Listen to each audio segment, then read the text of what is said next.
buttons you gotta press when you gotta record stuff. All right, so we're recording. So we record. So what's good? So I'm here with Fxrbes and we're recording now. What's good? What's It's up? like I set up the mics. We just talked for 20 minutes straight. Nah, it's gotta be like 5 minutes, right? It felt like 20. Yeah. No, we got deep though. So I'm here with Fxrbes with the X, and we'll see if we can get some audio off of the GoPro. But I just want the pristine audio, you know. So I was more actually, but we didn't record the audio, so we kind of messed up right there. But whatever. Sorry. So we're here with Fxrbes right here. He's from Dade County. He's a Dade County legend right here. Dade County, Florida. You know. Let me make sure we're recording. Yeah, we're recording. Stand up. We don't really rock with Broward like that. You know what I'm saying? Dade County forever. I mean, I feel like that, but at the same time, like, should we feel like that though? I was just joking. Nah. Yeah. Nah. I mean, but actually, nah, you're right. We shouldn't feel like It's that. just Dade County is like, it's got a lot of pride, you know, because Dade County is Dade County, you know. Exactly. It's like Dade County. Broward's still like Broward, you know, like It's Broward, yeah, like, but it's getting there, you know. It's still, you know. But so all right, so let me see. Let me try to reinterpret what we just missed. So Fxrbes right here is a video director, creative type guy. He's done a lot of music videos with people, and he's from Norwood. Yes. Born and raised, well, Miami Gardens, yeah. So I was born and raised in Miami Gardens. Yeah. But you know, he's in the murder capital right now, so he's just trying to do his best, you know, to like, you know, Yeah, you know. to prosper. You know. It's crazy out here. But, Yeah. So so we were talking. What were we talking about? Yeah, we were talking about some good stuff though. Yeah, man. It's gonna be hard to get back into that groove. So you were saying that you started on YouTube, But yeah. but Like, you weren't a Vine kid though. I wasn't a Vine kid. But this was before like everyone was doing that thing. You feel me? Like this is like when that content creation, like before we knew what we were doing it basically. Like I was probably like 13, 14 years old, and I was doing like it was a small community of like YouTube creators. Everybody was just doing like funny like little videos, just acting in their room, like just creating shit. Yeah. And like I was like, damn, I want to do that too. So I kind of started like cutting like I'll like download, because back then you can download stuff off of YouTube. You didn't have to do like the YouTube to like URL click shit like And get a virus on your computer. Yeah, you can just like download shit. And so like I basically like just downloaded like certain YouTubers who I liked and did like a top 10 moments of Dave Days or IG Productions or whoever. And that's how I kind of got like into that YouTube click, and then I just started like dropping my own videos, like doing like little stupid stuff. Like around that time, I think The Dark Knight was about to come out, and I was acting like the Joker, and like I was just doing like a lot of stupid, crazy stuff, like putting like porn videos, like not porn videos, but like Wait, what? like On YouTube? yeah. So like you can take like, you know how you Did change. you create YouPorn? Nah. But you know how you can change the thumbnail on your YouTube video. So I would like put like a hot girl gets her like ass smashed. Yeah. And like I'll put that as a title and then put like a crazy thumbnail. You were the first clickbait guy?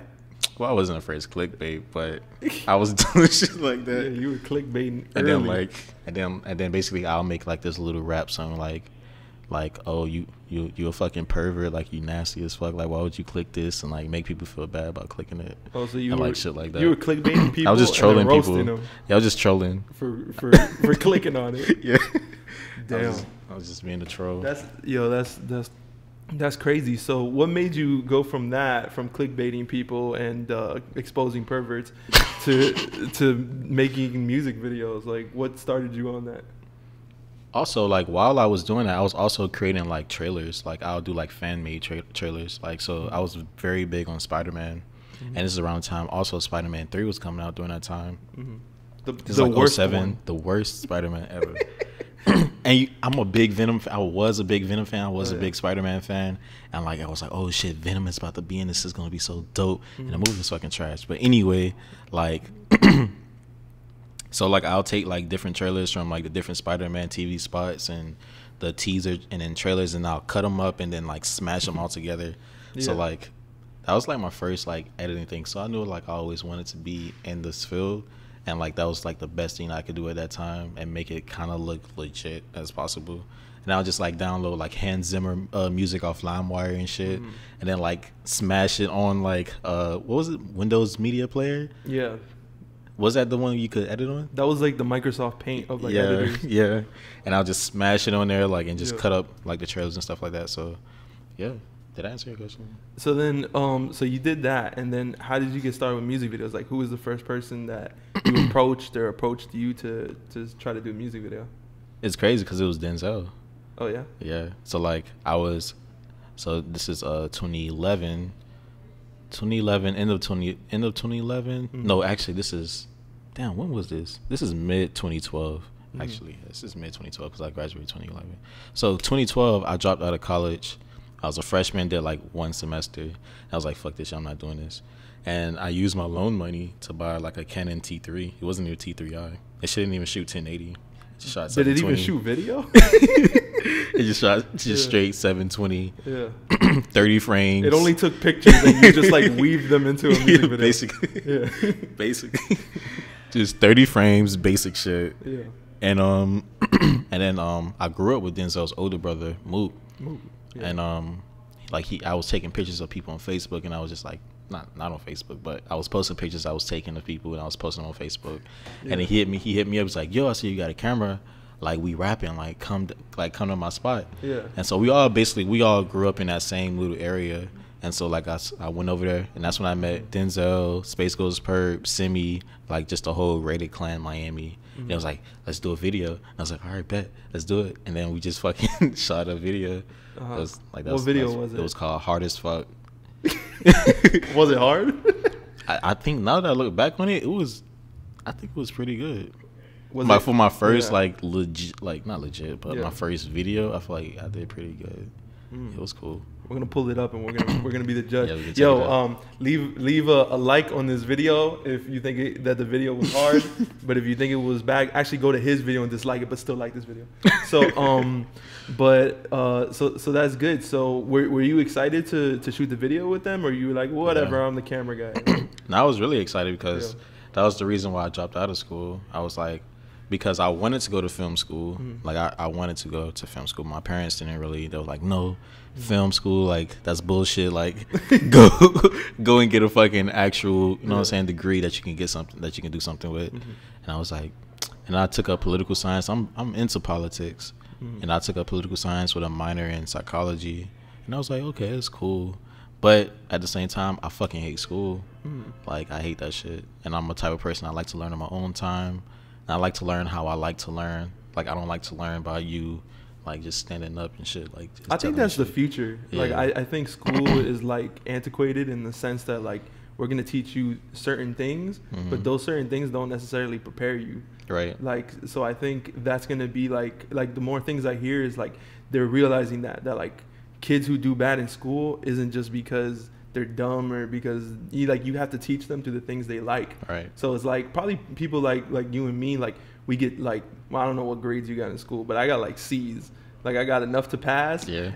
But I was at home like on LimeWire, on YouTube, like making videos, doing a bunch of stuff that I felt like I was slacking. Like I wouldn't want to tell my parents all the stuff I was doing because I'd be like, they're gonna think I'm wasting time. Right. But legit, like when I look back, I was like, yo, I was working harder than anybody in school that was getting A's. You know. Yes. So like that's the thing is like that's why I think like we're like the average kids, but then like we end up like. We're really like doing something with it because all this time that you were in school working on that A, you know, like we were like doing something on the side that was, you know, benefiting our skill level, you know. Exactly. Yeah. So that's what we got to do. We got to open up a school, you know, like LeBron, but like with what we got, you know. Actually, we should do that. Yeah. Y'all heard that? Florida. That teach kids. We need that grant. Because Florida's gonna be late. Like even if there was like a study that came out tomorrow, Florida's still not gonna like jump on it. Yeah, Florida's just gonna be like, let's wait for the science to come in. You know. And like we don't even believe in science. Yeah. But I think that's true. So you went from so you did the first video with them. Who was the next person that like approached you? I think the next it was all within the Rated Clan group. So I think the next video was probably Simi or Nell.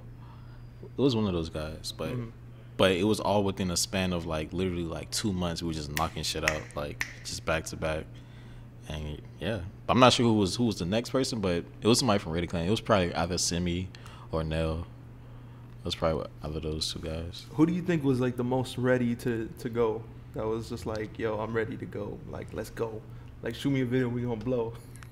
Denzel was that person. Yeah? But Denzel was always that person. Like, Denzel was the most spontaneous motherfucker you would ever meet in your life. Like, to the point that you like, bro, go sit the fuck down, please. Like Denzel's the type of person, like, he just get up and go type. He's just a get up and go type of person. Like, he'll be talking to you right now. My bad.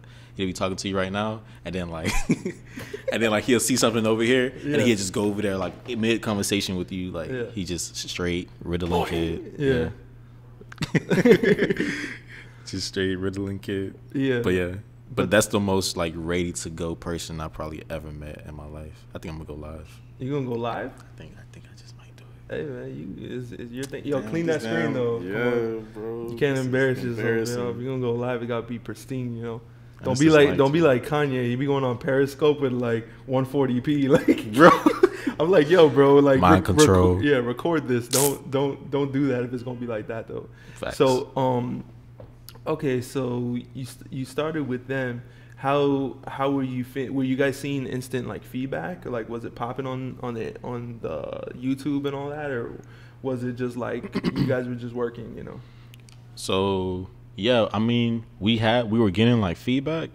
It wasn't tremendous feedback though, but let's like, I'll say it was a good probably 200-300 people, like a steady group of like 200-300 people that was giving us feedback.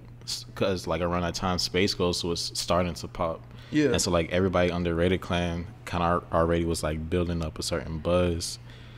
Also, so like when Denzel going like on Facebook or something like that, and he'd be like, I need 100 likes for this next video. You know what I mean? Like stuff like that.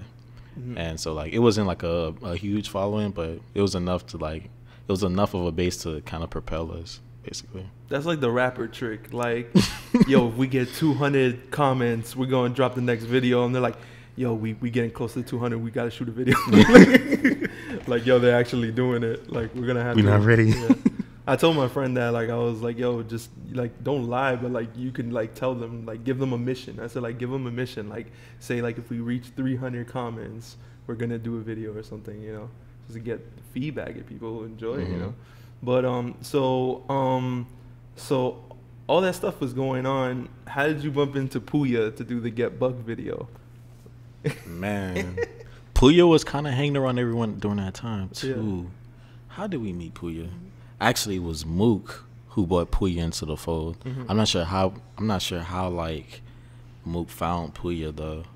Yeah. But yeah, so like he was just like chilling in Carroll City. Yeah, like really, like he was really what you guys up to? What's the play? Oh, actually, that's what the fuck they was on. Pouya and Fat Nick had that show, the Kevin and Pouya show. Yeah. Well, not Kevin and Pouya show. You get what I mean? The Nick and Pouya. Nick and Pouya. Yeah. Yeah. And so they had that show, and they were just like going around fucking with people, and then so like they'll be around. I saw they kidnapped Denzel Curry. That shit was crazy. Like they never went to jail for that. They did what? They kidnapped Denzel Curry. Oh yeah. But yeah, so like, and they were also hanging around like Denzel during that time. But Pouya wasn't rapping. He was just like shooting. He was just shooting videos. He was studying. That's what he was doing. Yeah, he was plotting. Yeah. And he was networking. Yeah, basically. Yeah. And yeah, like so around that time, Pouya. Yeah, I remember this. He was like, I made a song and I want you to shoot a video for it. And the first video was damn. Was it the one with like double shot Glock or something? No, yeah, that actually was his first video. I think I shot his second video. The Get Buck? Nah, it wasn't Get Buck. It was Feel Where I'm Coming From. It was a song with Mook. Okay. It was called Feel Where I'm Coming From. And that was the second video. Was it hard? Did it get a lot of likes and comments or? No, I can't really remember that time frame, because in that time frame everything felt big. Like even if we were getting like 1,000 views, like it felt huge. You know what I'm saying? So like now like 1,000 views, like that's not shit. Yeah. No, but when YouTube started, like if you got 1,000, you're like, oh, 1,000 people. Yeah. Like I only know like 30 people. So it's like it used to be big. Now the numbers are like Pitbull numbers. Like you got to get like 1 billion for it to like mean something. You know? Yeah. But so that's cool. So So you did that. Who was the one out of everybody that you met that you were like, I think this person has like a lot of potential? It was, well, all of them had a lot of potential. Mm-hmm. All of them, everybody, especially Purrp. Mm-hmm. Purrp, Denzel definitely, Nell definitely. All of them, really, everybody had that thing. Mm-hmm. Like they had that it factor. It was like, all right, all of us in this shit, like we all got star power. Mm-hmm. Everybody had that. So, but like the person who I think we all was counting on was Purrp. It was like Purrp got it. Like especially if Purrp, if you win, we all win. Like, you know what I mean? Was it because of his creativity, or was it because of his like connections or like influence? Both. Cause during that time frame, that sound that Purrp was creating, like it was unlike anything. Mm-hmm. And it was that thing that birthed a lot of these sounds that's coming out now. So like during that time period was Speak like, on it. Huh? Speak on it. Oh, Purrp? Purrp is the god, man. Yeah. Like that, I think people know. Like yeah, when you know. see on the internet, you see like in interviews, people like kind of bring it back to that. Yeah. Which is cool because like I'll be making arguments with people that like South Florida birthed everything, and then they'll be like who? And then I gotta give them examples. So we gotta go to like, you know, like people they know like Lil Pump, or you got because it's like Pouya and them, they're really popular, but they're not necessarily like household names. Denzel Curry is like, in the last year, he's become kind of like a household name. So that's easier to talk about, you know, for people. But yeah, like Trippie Redd, people know Trippie Redd, and I'm like, I feel like that comes from somewhere in South Florida, you know, like from the tours and bringing these people out. Even 6ix9ine's from New York. I feel like something came from here. Like there was something that kind of bubbled here that went kind of throughout the United States and started like a movement, you know. Definitely, yeah. So it comes from those influences. What do you think happens with everybody? Like, do you think the influence like was stifling, or do you think the influence just was like enough, you know? You said what? Do I feel like the influence was stifled? For like Purrp and them, like because I feel like Denzel Curry kept moving, like he kept feeling like momentum to keep moving, but I feel like some of the other guys were just like a little bit more like, just like, I don't know, like comfortable in a sense. Yeah, Purrp kind of fucked it up. Purrp kind of fucked up because Purrp was a little like cuckoo. Well, we all were kind of cuckoo. Yeah. I meant the thing is like, that's, to me, like that's the one thing I'm like interested in is like, when people get the power, like why is it that like some people continue to move with it and then other people, like, I don't know, like is it to become comfortable, or is it because like it's just a lot to think about? I think sometimes it's anxiety, just like all right, like don't depend on me, you know, because it's a lot of pressure, you know.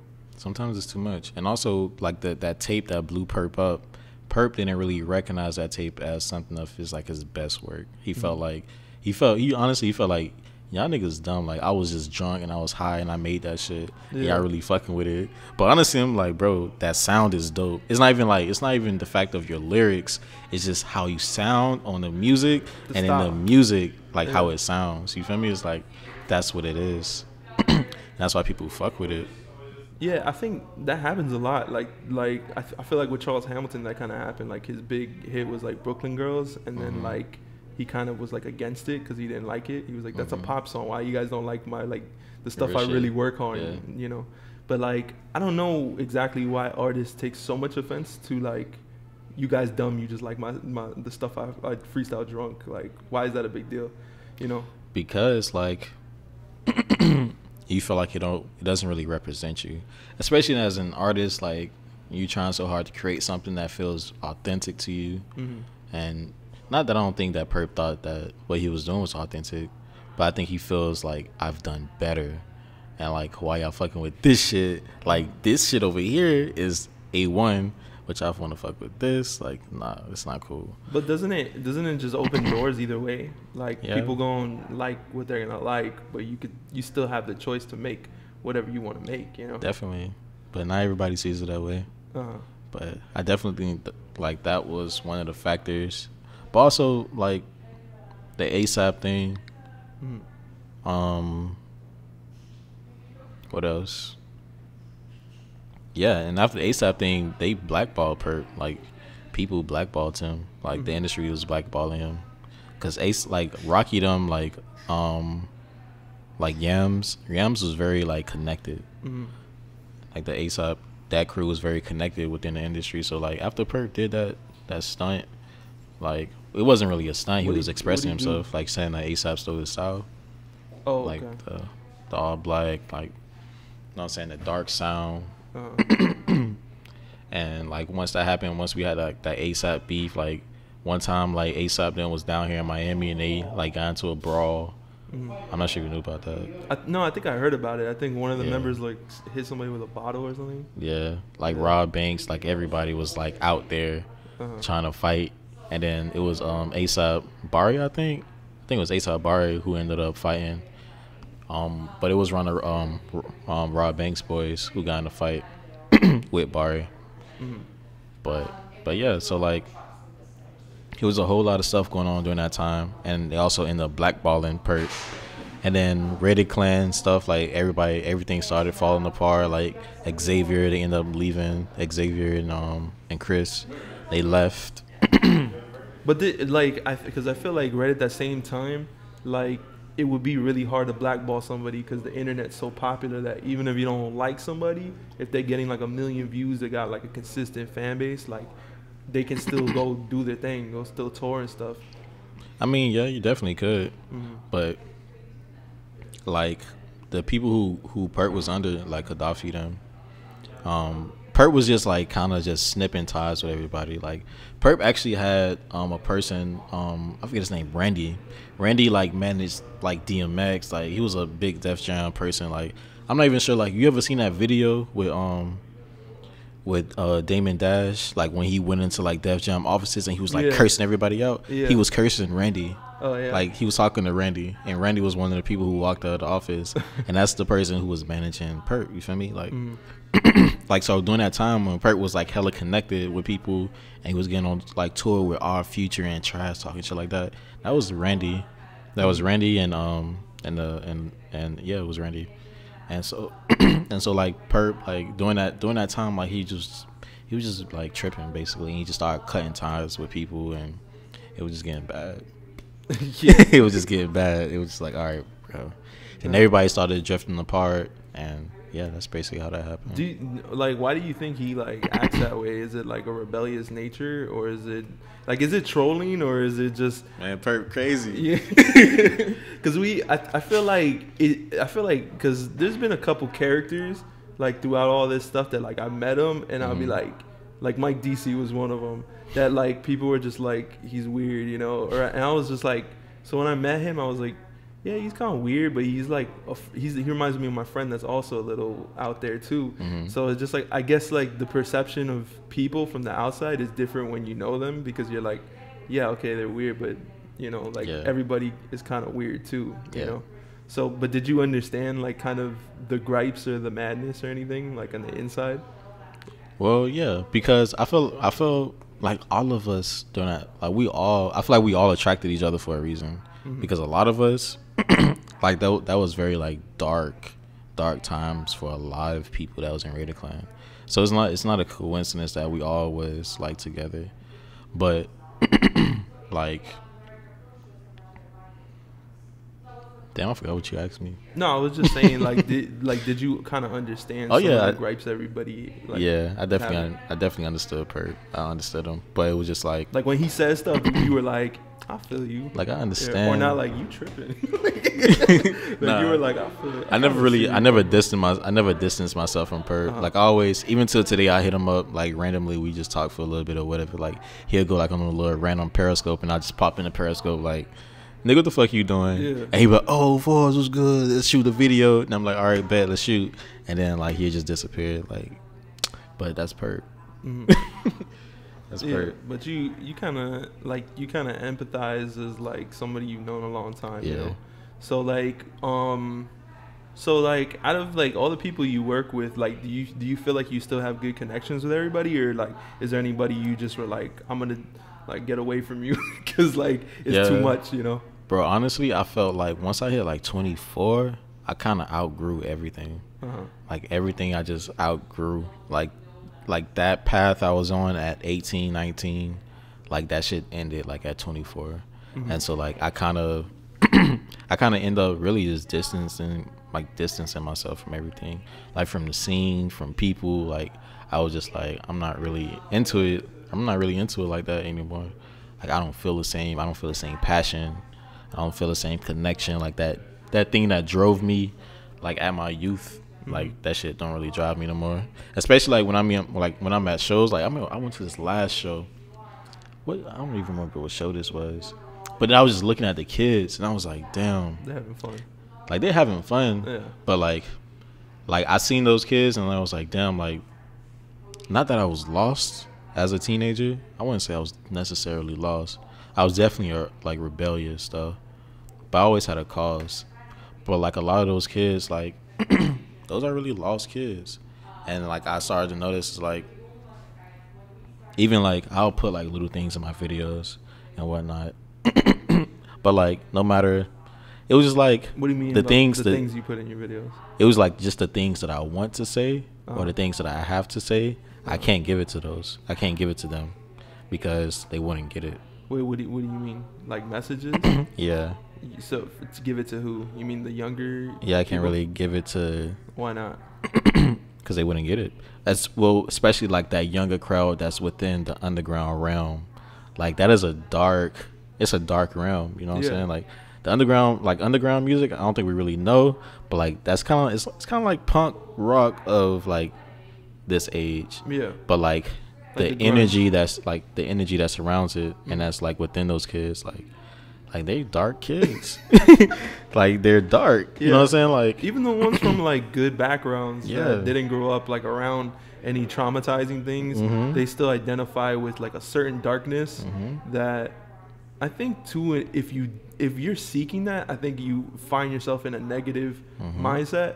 But I think if you seek to, because I see some of those crowds and I'm like, oh, that looks cool. Like they look happy, like because you know they mosh and they're smiling. Yeah. There's a difference between people that go and start punching people, you know, or just go to like fight, and people who are just moshing to have fun. And it's kind of like a skateboarding brotherhood. It's like we get bucked together, you know. But yeah. So how does let me see. Yeah, because what I'm thinking is like, do you identify with some of the younger like crowd though, like through any of the groups of music or anything, or you just feel like you kind of like you grew out of that? Yeah, I just grew out of it. So yeah, so where do you find yourself now? Like what groups do you feel more comfortable in? Honestly, I still don't know yet because well, I do know. I still find myself like within the music scene, I can still find people who are like similar to me, like in certain aspects that we can like agree on or like we can meet at, but still like I still know like that's not my group. You know what I mean? Like I'm still outside of that, and I still haven't found that group of people that's like you probably would never really. Like, we won't really ever find a person that's like 100% like, you know what I mean? Like we connect with. But I just feel like, I don't know, it's probably in the political sphere or in the spiritual sphere. Spiritual sphere. I'm about to say that. It's either political or spiritual. Yeah. Yeah, definitely. I make arguments sometimes that like the art, like, because my friend is big in Christianity and going to church and stuff, and I kind of like he always tries to invite me to church, so I kind of make the argument that it's like I have nothing against it, and I feel like some people it is really necessary to keep structure and just positivity in your life, but at the same time, like I feel like I get that through creating movies and stuff like that, like just working with people, it keeps me positive in that sense of finding direction and stuff. Right. So I don't always believe like it has to be one thing, that it could come from multiple. Like I think spirituality is an art as well. So like you can find that through collaborators or just having that. And I think that's what creates like the strong bond like you probably had with Raider Clan when everybody was, because you guys were all basically, like, some people call it a gang, but I would think of it kind of more of like a religion, when you get a lot of people who have the same common beliefs, and they're like in a room together, just like working on the same ideals, you know. And I think in that time, certain things started to blend as far as what is positive, because of like Lil B and shit. Because Lil B was kind of saying a lot of wild stuff, but he was promoting positivity. So it was kind of blurring the lines between like what you say and what you do, and is somebody who just freestyles a serious artist, or are they, you know, or are they just playing around? So it just blurred, because I remember at that time everybody was just freestyling over stuff. And it was just like, these were talented artists that if they wrote a song, or, you know, cleaned it up, mixed it and mastered it, it probably would go super far. But they were just not like, they were like probably on some conscious wave where it's like, I'm just gonna freestyle, keep moving, you know. But it's crazy. But now we got a more organized version of freestyle music with like Lil Pump and stuff like that, you know, where it was just it is what it is. But that's kind of the weird thing to me, is to see the transition, because I remember growing up in Miami when I grew up, which is probably around the same time as you, where it was like, if we had a boy that said that, like, we're like, yo, if somebody said, yo, my boy, listen to his music's next up, you know, like, he's gonna be big, you'd be like, kind of like, all right, but like, nobody from Miami is big, you know, like maybe somebody if they're with Ross, but even then that's like flash in the pan. But now you can't really deny people, because you see characters come out from nowhere, like that you're like when Ski Mask came out, I was like, and I was just like, oh, people like, he's big, you know, people like that you might have bumped into at an event, you know, that was opening, and you don't know where they're gonna go, like X and them. So did you know X? Like, you had a relationship with him? Yeah, we all lived in the same house. This was the ULT house in 2016. And so did you how did you feel about, because was that around the time that you started transitioning out, or was this Actually, X was one of the people who like helped me. I used to always sit down with X, because X was like, he was wild, especially at that age, because when he blew up, he kind of started transitioning to a better person. But at that younger age, the nigga was like OD. And I used to always have to sit him down and be like, bro, like, let me tell you something. You need to do this, you need to do that, you need to stop like doing this, like, you need to chill. And he respected me. Like, he seen me like Twelve'len, like us, like he seen us as like big brothers basically. So like, when we would talk to him, he'll reply to you like with respect. You feel me? So it wasn't really like thank you, big brother. Not like that, but like, he'll just be like, yeah. But then he'll go back and do the same shit. So it's like, you don't really listen. But yeah, so like, during that time, like, that was one of the things that like helped me like realize, like, bro, you really outgrowing this. Like, in this time that you start to like find something new or something else that you want to do. You know what I'm saying? Because like where you at is not where they are. And like, how you express it, you're gonna express it in a way like they might not be able to grasp. Like, X can express it better to them than I can express it to them. You feel me? Because X is a symbol for like those kids in a way that they can understand. You feel me? Like, they won't understand me. I think like the one thing he brought like in his life and even in the passing, like to me the most effective thing I took, like once his story is told, is like positivity, which is weird because it didn't start that way, but at the same time I feel like the responsibility of spreading positivity usually comes from the people that have been through the most negative, because they're the only ones that can really speak to you. Like, if somebody doesn't have any problems, you're not going to listen to them, you know, about how to be happy in life. So that's why I feel like you have to give an ear to people who struggle, because they're the ones that are the most qualified to identify with, you know. But yeah, like, I think you can learn from that, from people being in a negative space as much as you can learn from people in a positive. So like, I can understand that, you know. Yeah, like, so you felt like separating to like make a positive change.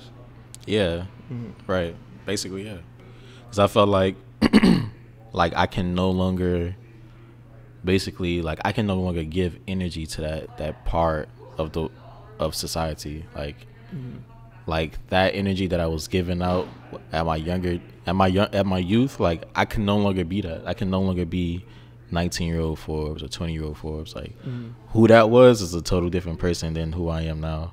So like I can no longer be that like for people. I can no longer create those type of videos or like feel like good doing it. You feel me? Like yeah, I can't feed that part of society no more. Yeah, I think maybe like when you're younger, you're kind of like rebellious to the point that you feed off of it, and you start making art from like that inspiration. But then when you get older, you start like thinking like, am I gonna be mad my whole life, or am I gonna try to like build from? Which is kind of scary, because that's kind of the one thing that I give like credit to. Well, I think about it like people don't understand like how young X was, and I think back to when I was in that age, and like being in a negative place, and then me just understanding that you gotta transition. It's scary because especially when you get good feedback, like people like what you make with negative energy, you start to feel like, if I'm happy or like I make positive changes, is it going to be boring, you know?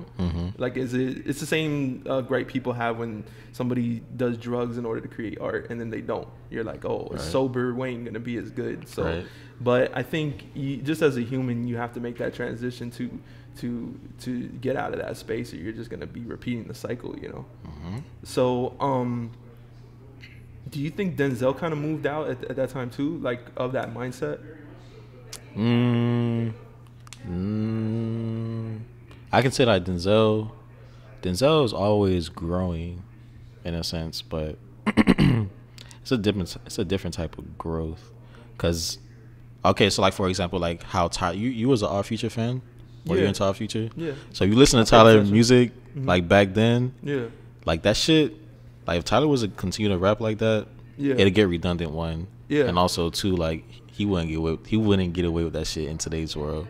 I'm surprised he's okay right now. They would eat him up. But like listening to Tyler's transition, Tyler basically makes like angelic music now. You feel me? Like it's straight. This is just beautiful. Like, you know what I'm saying? But when we were younger, we listened to Tyler, like that shit was dark. Like it was really dark, very negative, like horror, like horror shit, like you feel me, horrorcore shit.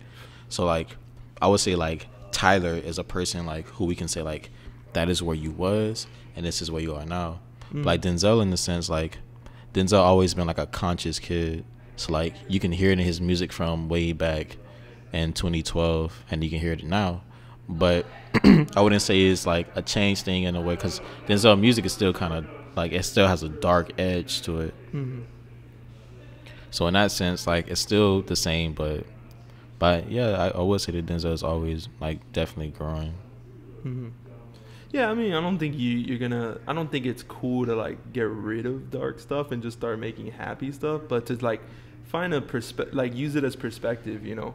Because yeah, like Tyler's music is angelic, but it's also dark as well still. Like it still has undertones of loneliness and boredom and stuff like that. Like I really like his new album, and I see the growth like crazy. And I like Cherry Bomb too, so like I like all those things. The Goblin, all of them, like the first stuff he put out, I didn't really like just because the production was kind of like weak, you know? But obviously he made like a lot of, like he had a lot of growth musically, which is good. You just gotta keep getting better, like, you know.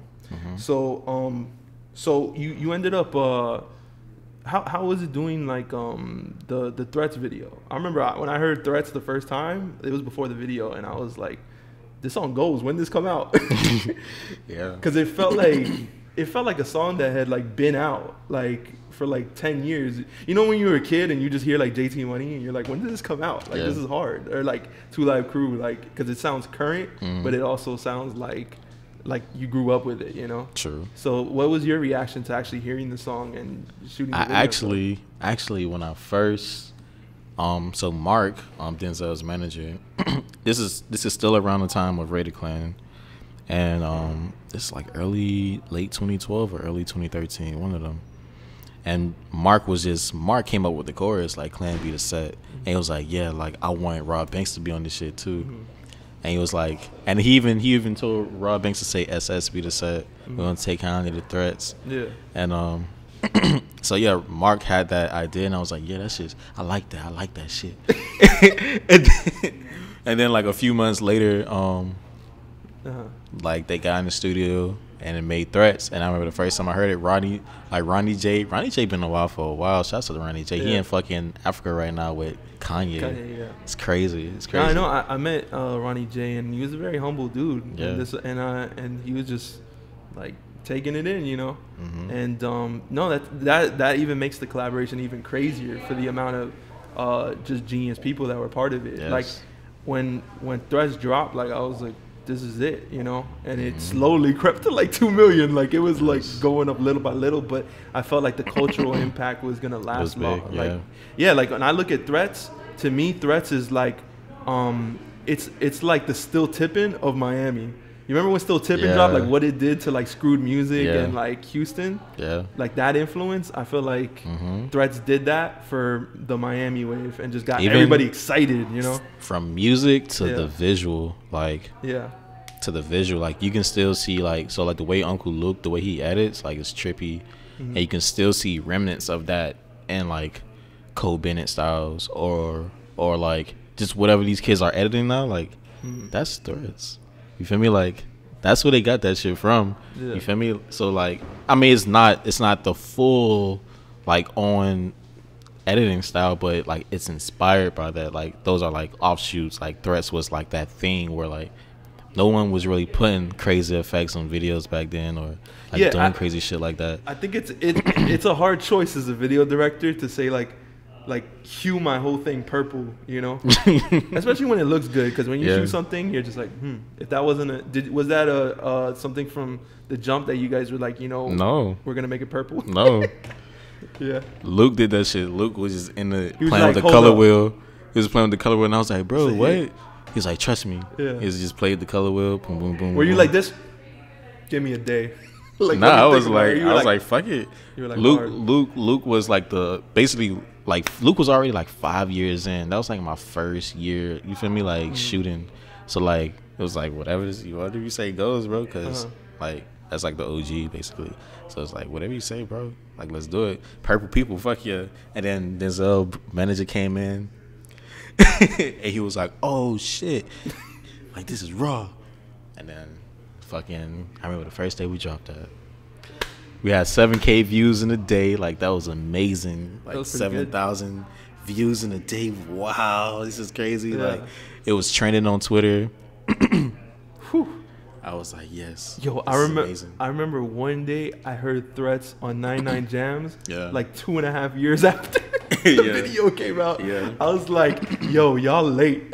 Right. But it's like crazy because I think that was the mindset that kept Miami like low. Was like we even if we were positive and believed in each other, we still didn't believe the support was gonna come in enough time that we can make it, you know? Because it was like even 99 Gems playing like Threatz 2.5 years. It's like it's already a hit, bro. Exactly. Like y'all should have been the first. Been to that shit. You should have been the first to try to do this, you know. But it's like everybody always has to wait until you've been co-signed from something else in order to pitch it to their managers and say like, yo, this is next up, you know, which is insane. But it's like it has to be a sure thing already for people to co-sign it down here in Miami, you know, right? Which is crazy, like to see all that happening, like it's wild. It's right here. You know, but so what did that lead to, like that relationship with Uncle Luke and ain't lead to shit. Man, I don't know what's wrong with Luke. Shouts out to Luke. But I was like, bro, listen, this is what we need to do. And millions of people said it. People still even say it today. Somebody just posted it on Instagram. It was like, we waiting for another Fxrbes and Luke collab. Like, when is it coming? Threatz 2. It is never coming. Yo, who gonna be on Threatz 2 though? Man, listen. Who's gonna be on Threatz 2, man? Even one of Denzel's managers, like he even say it was like why don't y'all like, you know what I'm saying?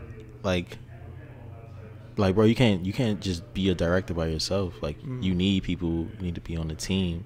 It's like, all right, we already have like congruent visions. Like we kind of do things. They try to link you up. Like, bro, like let's work, like let's do some shit, let's set shit on fire. And Luke was like, yeah, but what about money? I'm like, bro, fuck the money, it's gonna come. All I gotta do is like a couple projects. We already linked in with these artists. Like, let's just shoot shit for them. Boom, boom, boom. Do it for free. The money gonna come. But it never happened. So shouts out to Luke. He just ain't want to work with me. The money's on the way. Shouts out to Luke though. Yeah, you just gotta be positive, bro. What's up with Luke, bro? Be positive, man. You gotta take a leap of faith, yo, like, and just doing something, even if it don't. I mean, it worked the first time. Everything was cool. Exactly. You know? Threatz 2, man. Threatz 2. We're just waiting on that. But yeah, so yeah, that's a lot, man. So what was your goal as like a video director? Like, was it to work with somebody particular, or was it to just grow in a different way? You mean when I first started? No, I mean just like off of that. Like, you getting hyped. Like, Threatz is doing good. Like, you got opportunities right now because people are like, yo, you shoot videos, my G. You can get me on Worldstar. Like, what's up? Like, let's shoot a video. Like, what was your goal in doing that? Like, what was driving you, you know? What was driving me was basically just trying to get my friends. Like, what was driving me was like, I need to get my friends popping. Yeah. Because, like, of course, you kind of succeeded, though, with Denzel. It's like we wasn't really there. Damn, I think I did Get Buck after actually Threatz. Then that's when I did Get Buck. Yeah. And so, like, yeah, that was like that motivation. It was like, all right, so we just did Threatz. Now we gotta do this. And after that, I did Get Buck, and I did Nell video, like Murder Miami, I think. No, it wasn't Murder Miami. What was that damn video we did? I don't know, I forgot the name of it. But we ended up doing the video for Nell. Like, all them shits like ended up like popping, like in their own little ways. Pouya video actually didn't pop till like a year later. Man, it's like at 10 million now. People are still watching that shit. It's crazy. Like, it's getting like almost like 3K. That's on videos. Your channel? Yeah, it's getting like cool. Almost like 3K a day, like crazy numbers. I'm like, what the fuck? How y'all still watching this shit? Yeah, but yeah, keeps growing. So that's the thing with the internet. Like, you create something, it might not take off when you put it out, but it might take off huge in 10 years. Yeah, like, you're a historian. That's why this is a legendary interview right here. It is, because like, this is a historic one. They're gonna put this in the mausoleum. I hope so. When Yes Jules is curating the hip hop museum, they're gonna put this interview like in the back room, you know, where you could learn about how South Florida like started and stuff. Yeah. We're gonna manifest that. Yeah, man. Nah, it's definitely, because what you guys already did is like, it's cemented. It influenced mad people. It just takes time for people to like humble themselves out and be like, man, I wouldn't be here if it wasn't for the Threatz video. Bro, you know, Playboi Carti was trying to be in Raider Clan. Oh yeah. I think even Uzi. Is this an exclusive? What else? No, like Purrp was sending Uzi beats. Yeah. Uzi, like, before Uzi was like Uzi now. Yeah. Like, he was rapping different, but like, even like, he was on like Purrp beats and shit. Like, writing Raider like hieroglyphics and shit on his Twitter. But yeah, a lot of people was inspired. Yeah. So let me see. So back to X, I feel like you had like a story that you were talking about, something about like them going to beat up SpaceGhostPurrp or something that inspired the song. Yes. So what ended up happening? What happened? Oh, this is around the time when Denzel. This is when X was in ULT. Was all clicked out. Was throwing parties. The energy was high in the house. Like, you know what I'm saying? We had people there every day. Ronnie J was cooking a fire left and right. Bro, Ronnie J was in his room all day, every day, just cooking. Keith Ape on the phone. Everybody was in a mode. X is sleeping on the couch. You feel me? But X playing games all day, playing PlayStation and shit all day. And then Denzel all of a sudden starts like beefing with Purrp, and then shit just went left. So Denzel, I forgot what happened. I forgot how it started. I think Purrp tweeted something to Denzel. Oh yeah. And was like, Denzel garbage. He said something about Denzel. Yeah. And then Denzel, they end up going back and forth, and that's when Denzel dropped like a diss track, like I think it was Space Ghost Pussy. So hard. And then I listen to it every day just to you know get ready for the day. It's the hardest 2 minutes I've ever heard. Right. Yeah. And then Purrp dropped something, and then Denzel. This is like within the span of like probably 5 days, and then Denzel dropped Purposely or something like that. And then X got into it some way somehow. X was like tweeting back and forth like with Purrp, like pussy ass nigga, like I'll pull up on you right now, like boom boom boom boom boom. Yeah. Regular Twitter stuff. Yeah. And then that's when. And then damn, what Space Ghost Pussy? X was on Space Ghost Pussy. Yeah. Right. Okay. Yeah. With this was Lofty, okay. So Mask. yeah, I think Purposely was first, and then Space Ghost Pussy came next. I think, if I'm remembering correctly. But anyway. Him and X going back and forth on Twitter. We all like looking like, bro, like you talking to Purrp, like we know Purrp like trolling you basically. Like Purrp is just talking, like just talking smack. He not finna give you his really give you his address and like pull up on them. But X is X, like he hype, like he's like I'm gonna pull up on you, pussy ass nigga, like blah blah blah. Give me your address. All right, so Purrp give him the address, drop the address in his DM, and then X is like, all right, we out. X and his little homies went out like driving to go to Purrp house, and then like they like on Periscope too, like yeah we have Purrp shit right now, like I'm sipping tea right now. He got a big ass Arizona in his hand, like sipping Arizona tea. And he's like, where the fuck Purrp at? Purrp ain't never come outside. So he gave X, you the address. He just didn't come outside. Yeah. And so X come back to the crib like, yeah, that pussy ass nigga ain't come outside, blah blah blah. Like I'm mad. The next day, he in Ronnie J room, and they making sipping tea in the hood. Sipping tea in your hood. Yeah, bruh. That's hard. We gotta play that song right now. And we was just the house is just rocking. The house is just crazy. It was just so much energy in that damn house. 40 million plays later, bro. And yeah, off, that's the story of sipping tea in your hood. Yeah. Purrp ain't want to come outside. So he was mad. He was really sipping Arizona tea. Yeah. On his Periscope. Yeah. Came back to the crib. Next day, he linked up. Ronnie J had the beat ready for him, and then they smashed it.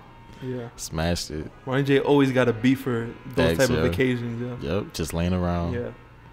And they smashed it, and then blew up. That was one of his biggest songs during that time too.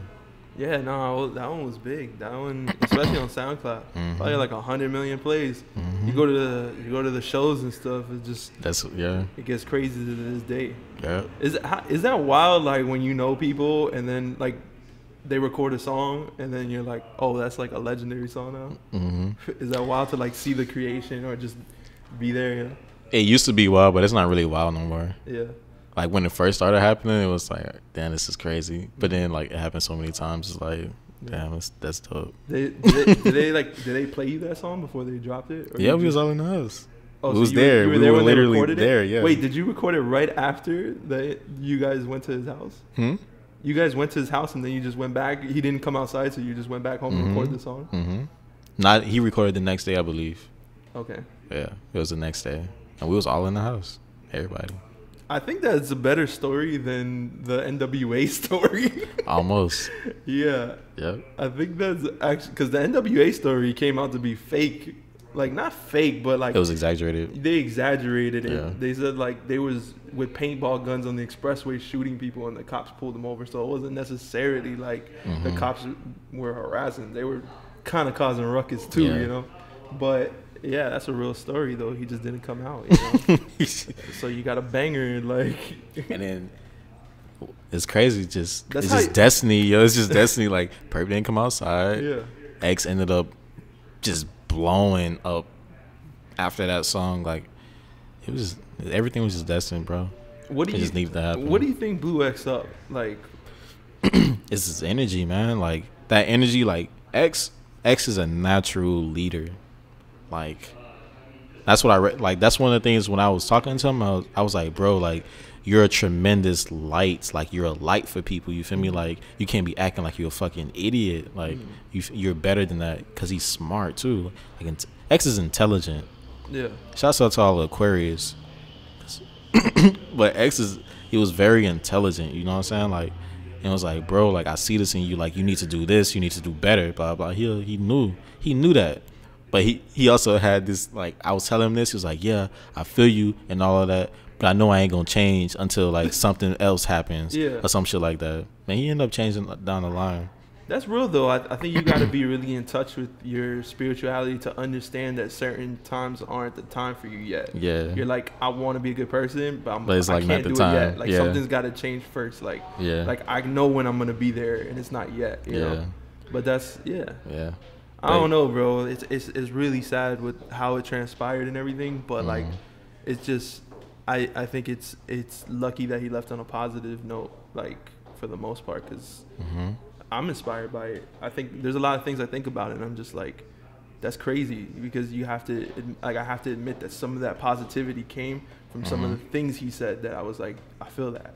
You know, like, you know, we all have power. I think a lot of people are very afraid to, like, come out the window and say, like, I'm this, or I'm gonna be this, or I'm gonna do this, you know. And it takes, like, somebody eccentric to be like, I'm gonna change the world, or I'm gonna be this, like a Kanye or like X, like somebody who's like, just because I see some of the interviews, I'm like, wow. Yeah, he like, definitely had that energy. When you're young, even if you feel like that, you can't say that. Like, you can't say certain things like, I'm gonna do this, or I'm gonna do that, or like, I'm gonna be the biggest artist and stuff like that. It's crazy. People like that, people who have energy like that, they're supposed to die young. Like, that's how it happens. So like, that was written for him. Do you think he was aware of it? Do you think he was trying to fulfill his own prophecy? Nah, I don't think he was trying to fulfill it, but I do think he knew it was coming. Yeah, and also, like, like in that, bro, like in the underground world, like I said before, it's a dark world. Like, that energy that's pumping out from these artists and from this, like, if you look at my old videos, bro, them shits are dark. You feel me? Like, they're dark, like crazy shit. And so, like, like that energy that was pumping out of us, and like those kids were like feeding into it, and like that was doing shit in their lives. You feel me? Like, it just created a cult of like these kids all around America, like, who all we believed in the same things without saying them. Like, we were the same. We carried that same energy. And like, you ain't really have to like say it, like you already knew. You feel me? Like, it was like at that, like, around that time, probably around a little bit before X, I was hearing things like, oh, like, that guy's satanic, or like, I don't mess with that. Like, they into like satanic stuff, and I was like, what do you mean? And they're like, you'll see. And I was like, nah, you have to elaborate. I couldn't tell if that was just people weirded out by each other, or if that was like something that they were like really trying to seek out, you know? Yeah, I mean, I wouldn't say it's necessarily like satanic in the sense, but it's definitely negative energy, which like depending on what like religion you in, you will see it differently. So like, a Christian person, they will look at them and be like, that's the devil, like, you know what I mean? But a spiritual person will look at it and be like, that's people who are expressing life from a lower level of, like, you know what I'm saying, of being. Like, it's just from the root, from anger and from frustration, and like, those are all like low leveled like energy, like red, you know what I'm saying? Like, you just in the red portion of life. Like, that's, you just anger, like, that's anger, that's frustration, that's loneliness, that's like just dark level shit. You feel me? Like, and you're expressing it out to people who dress like that, to the people who look like that, who walk like that, who present themselves in life like that. You feel me? And it just creates a culture of that. Yeah, you know what I mean, there was something that X said in an interview where he was like, I sold my soul to the devil for music or something. Where like, I tried to explain to somebody, because I was like, I kind of get what he's saying, that he's like, I sold my soul to be the best musician, and that you could sell your soul for anything or something. I kind of got it when he said it. I can't really explain it like to other people well, but do you think that is, because I can understand an artist saying, I don't care about my life as much as I care about being incredibly great or affecting change in people or in society. Do you think that that's the meaning of like selling your soul, like just giving everything you can possibly, like, in order to affect change? Depends. Like, so like, yeah, that could be selling your soul, but not necessarily selling your soul.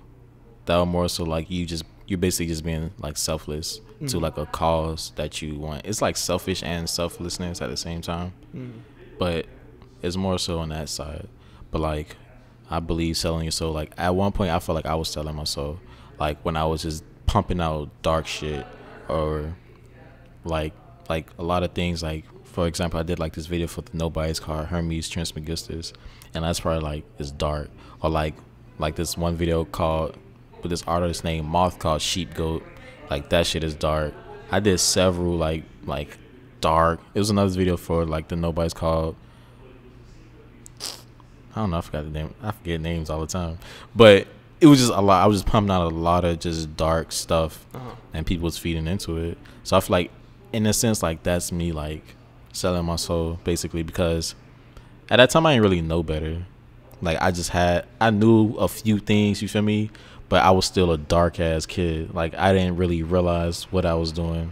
I didn't really realize like how that affected people, or like, you know what I mean? Like I didn't realize that. I was just doing it. I was just like, oh, this is cool. Like I'm just gonna do it. Like I like it. But I didn't realize that I was being used. Like I was being, because artists, like when we create, like not to be like too spiritual, because it ain't really a spiritual podcast, but no, artists is okay. Like we're really like we're vessels. Like we taking information and we spit it out. So like we're vessels for things. So like whatever you're taking information from, like, and you spitting that out, like that thing is using you to like create more of it. So like I don't think, like I feel like humans, like I don't feel like we really, like we aren't really in control. Like what's in control are like certain like patterns, like symbols. Like symbols are in control. Like for example, like how can I say this? Like there are certain like archetypal patterns that will always manifest themselves on Earth. Like for example, like even in film, you'll see certain patterns like within a character, like the rise and fall, or you know what I'm saying, there are certain things that play themselves out, and you see that in real life also. It's like those are like archetypes, like, but they will always manifest themselves through whoever, wherever, no matter where you are in the world, you're going to find that. You feel me? So like those are the things that express themselves through us. You feel me? So like we aren't necessarily in control, but I feel like we can be used by certain things like that we. It's like how we interpret it in a sense, because like I feel like it's true. Like the place we get put into kind of determines where our path is gonna lead in different directions. But I think we have choices on if we're gonna take it this way or that way, you know. But I think it is in a sense like that, because like I don't know, like I feel like we see the archetypes so much and we identify that we start putting ourselves in that place to ride in that angle, you know. I don't think we have control. But I think we do have control in a sense, because like we can choose to like pick up and go a different direction, you know. Yeah, but choosing isn't control. Choosing isn't control? It's not control. It's not control, but it's a choice. Yeah. But you have control over the next choice you make. Yeah. But it's not control, because you can choose to like feel like you're going on the right path, and then it's really the wrong path. That's true. You feel me? So like I wouldn't say it's necessarily control. Like if you're expressing a certain archetype, there are certain things that you're naturally going to go through, like no matter like how you go through it, like you're going to go through it so you can become that person. You feel me? Like you can take, like when you're writing a film, like you know that this person needs to be this, A needs to be B, so you have to put that character through something that will transform him to B. So even if that person, like, so say he needs to get into a car, say he was supposed to get into a car crash, but he chose to go another direction, and he ended up getting beaten up. You feel me? But like he still had to go through something really traumatic to get him to get to that point. So like you can, I feel like at times like we can probably choose like different things, but those things are still going to lead us to the same possible. Like that's what I think too, is like we do kind of have like a mission, but because like sometimes you could feel it, like I need something to happen to get me to like something kind of like you don't want bad things to happen, but you know something needs to give you the juice or change your perspective to get you to a different mentality or a different set of like a different place mentally, so that you can really attack and go hard and do whatever you feel your mission is, you know. Right. But I get you.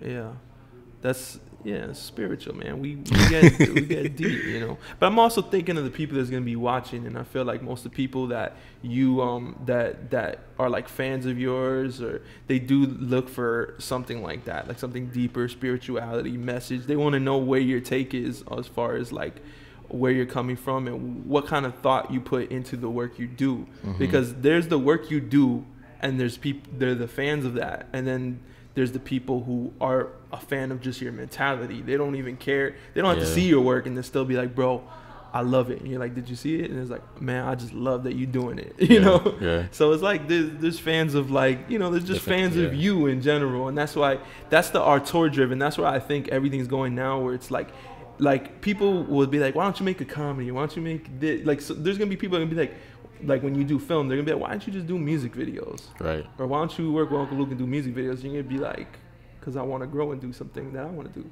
Right. And like the people who are really fans of you are fans of you for your mentality and the spirituality you bring to whatever project you work on. Right. So like that's where I think everything's always going to be like from now on, because we don't care about the production. We don't even care about the material. Every story's been done. We care about the artist and what they have to say about whatever they're taking on, you know. Facts, yeah. So it's man. When X died, he was talking about his music and stuff. Like they're talking about like, was his music that good or something? It's like it don't really matter. People was the fans of the mentality and like just the thoughts and the ideas and stuff. And I think he was able to transition from that dark, because you say the crowds are dark. I don't think it's necessarily that now. Because of what he did, he took the rebellious young people and he transitioned them to be positive. And I think you're going to get positive people the same way Lil B did. Like Lil B took people from a space of like just whatever to be like, I want to be bass god, or I want to be in touch with spirituality. I want to have a cat, and you know, I want to like, it was just a lot of things that I think like it transitioned us to a much positive place. And it has influence on like people like Kanye that are here talking about mental health and trying to be more positive. And it's like things I talk to people about is just like, your art isn't always like, isn't always what you create. Sometimes it's like who you are. But it's the message behind it, like what the thought is. So it's good. Like you take time to reevaluate where you came from, and you noticed early on, before you got too deep into it, that what you were doing was probably like feeding towards a darker area rather than a lighter like outlook. So what are you gonna do in order to promote the lightness? I think I just gotta continue to be me. Maybe continue to do my little rants. How do you feel when you express yourself?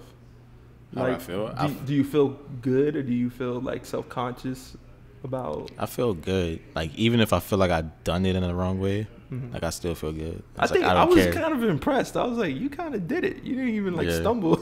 Like it's like I don't care, because we don't know if people can talk. You know, like nowadays we don't know. So like we don't know where they're coming. You have good perspective. You had good ways to back it up. Much better than Kanye did. Yeah, better. Kanye.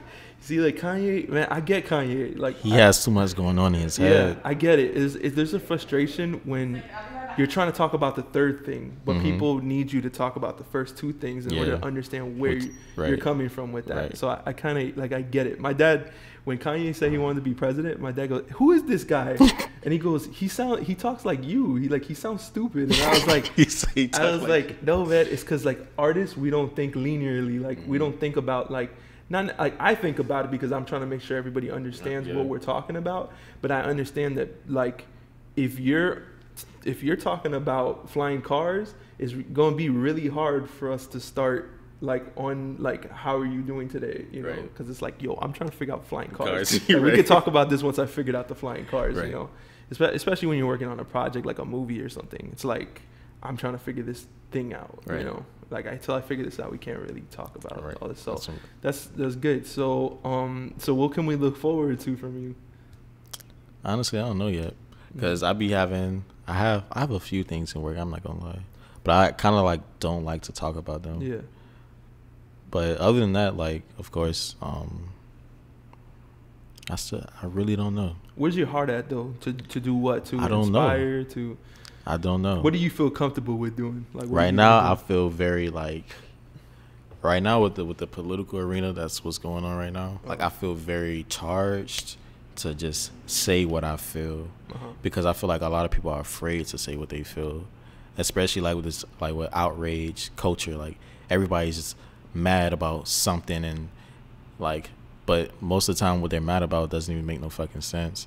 So, like, like when you really sit down and think about it, it's like, okay, what you mad at, and then you just break it down. It's like. They're venting. Like you're just emotional. I think right now everybody's using hot button debates like subjects in order to vent their frustrations with personal issues, not necessarily on the topic of what's going on. They'll just be like, "Oh, Kanye's this, he's doing this," and then you're like, explain more why this upsets you, and then it just when you get deeper, they start crying and it's something personal. And you're like.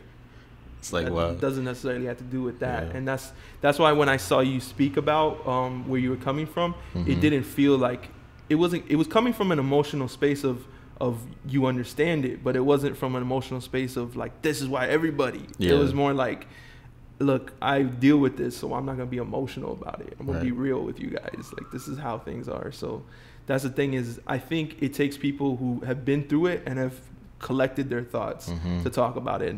Kanye, I'm proud of Kanye because he's what, like 35, 40. He's pretty, like, he's older, but he's learning, you know, like, and I feel like we're very quick to shame people for learning things that they should have been known. And it's like, yo, you gotta be like, if you're 40 and you're just learning about politics, you might sound silly and maybe you should be quiet until you understand things. But at the same time, like, you can't shame somebody from learning. You know, and I saw him talking about. And you gotta think about it, like a lot of, like, in the black community, like, that is a manifestation of the black community. Like, not a lot of black people really understand politics at all. Really, like, that's how it is. It was like the big debate with Mayweather when they were trying to expose him for not knowing how to write or whatever, read. It's like that becomes a conversation. It's like, should you guys be making fun of him? Right. He's a millionaire. Isn't he a success story for not knowing how to do things, but still having? Even R. Kelly doesn't know how to, like, read or write, I think. True. Well, we'll get on that later. Shouts out to R. Kelly. Yeah, we got to go on a different podcast for that one. That's after dark.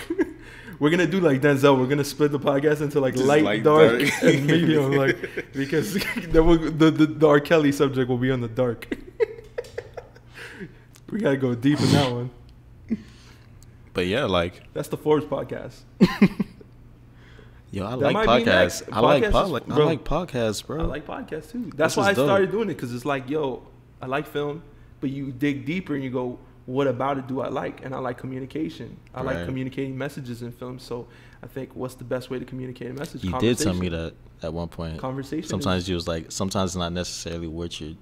I forget what you said. Yeah, like what you do. It's just like, you got to dig. What's the root of what you love? Right. You know, and it's always different things. So I think that's when you get that's something you got to just sit and think, like, what did I like about doing this? Right. And that's definitely how I feel too. Like, it's just communicating ideas. So it's like, no matter like how I communicate it, like whether it's through visual or like just me saying it, like, it feels good. So like when I was doing the thing on Instagram, like, that felt as good as like creating something. Well, probably not as good. It actually felt better, like me actually saying it, like actually me showing people like, this is how I feel with my face, like, so you can really see like, this is how I really feel. It's like, it's not even me typing it. That's your getting jumped moment.